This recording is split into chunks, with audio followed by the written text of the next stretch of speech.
and child life department.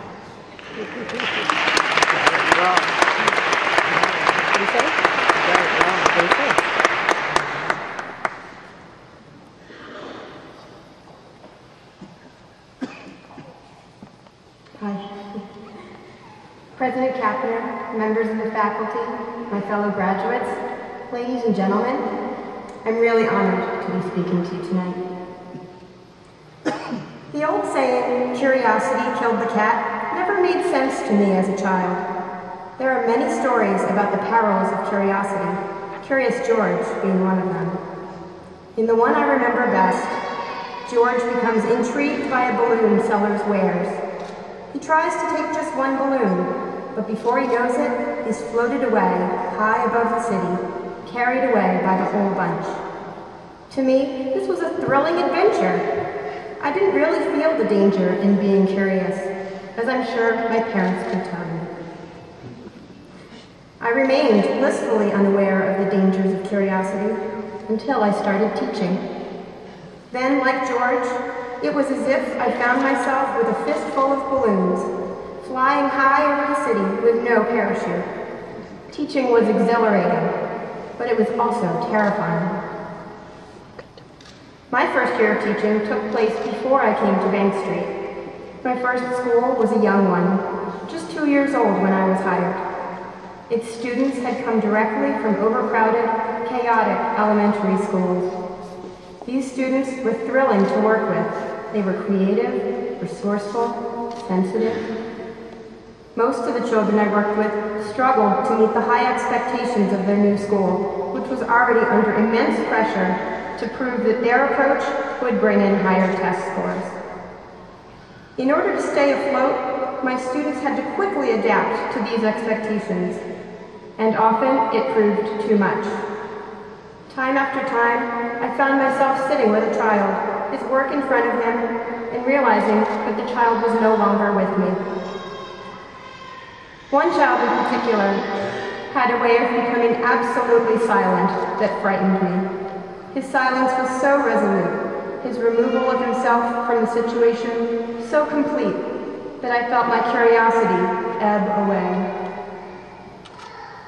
I was advised to send him back to his desk when he shut down. I dreaded sending him away, but I did. I sent him away over and over again for months. His behavior didn't change. In fact, it got worse. So one day, my desperation overcame my fear. I followed him back to his desk, and after making a few futile attempts to comfort him, I asked, "What can I do to help you?" Though he remained silent, he burst into tears when he heard this question. I was terrified, but I knew somehow that tears were better than silence. After that year, I came to Bank Street. I had the idea that when I got here, all of the terrifying aspects of teaching would go away.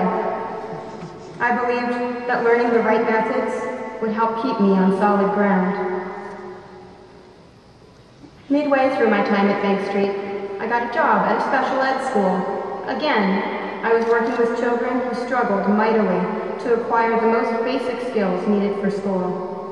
I tried to bring the core values of Bank Street into my classroom. Working with real materials, exploring ideas through art and movement, these created a frenzy of excitement. But when it came time to talk about what we were doing, the excitement died. Hesitations, frowns, heads on desks, silence. My vision of Bank Street as the provider of the knowledge I needed began to crumble. I began to rely more and more on rote teaching methods I learned in my job. I gave in to the idea that my kids needed the important parts of experience pointed out to them. They needed drill, repetition, simplification.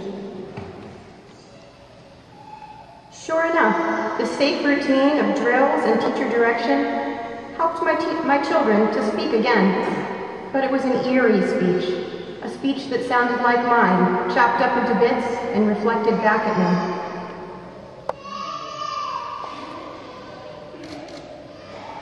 This mirror speech was discomforting, but once again I found myself too unsure to be curious. too overwhelmed by the effort of hanging on to the one thing that kept my teaching aloft. At Bank Street, I tried to combat this nagging feeling by arguing. I argued against Bank Street's dedication to child-centered learning. To my surprise, my instructors weren't thrown by my rancor. Instead, they gently guided me in turning my arguments into questions. Sometimes we feel questions before we can say them. And around January of that year, I started to feel the itch of a question about my methods. So one day, I abandoned our reading routine and took my students outside. We walked to Central Park, and the ground was covered in snow. They scooped up snowballs and pelted each other. We went exploring, and I found a stone tunnel. We walked in, and at the end, I saw a huge icicle covering the wall. I said, "Look, an icicle." We walked up to it and touched it, and then my students started talking. There was genuine excitement in their voices, though they had to work hard to express it. They stayed for minutes long, trading a word here, a phrase there, doggedly, intentionally, putting words to their experience of ice. And I realized that I had never heard their real voices before. After this day, my students' silences took on a different character to me. I began to hear omissions, a distancing of self from words, even when they were talking. I began to be curious about silences.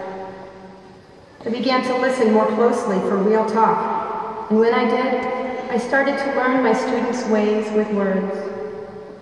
Now, as I get ready to leave Bank Street, I find that I'm saying what my instructors always said, that children's real voices, no matter how hesitant they may be, no matter how painful they may feel, are the ground on which all teaching rests.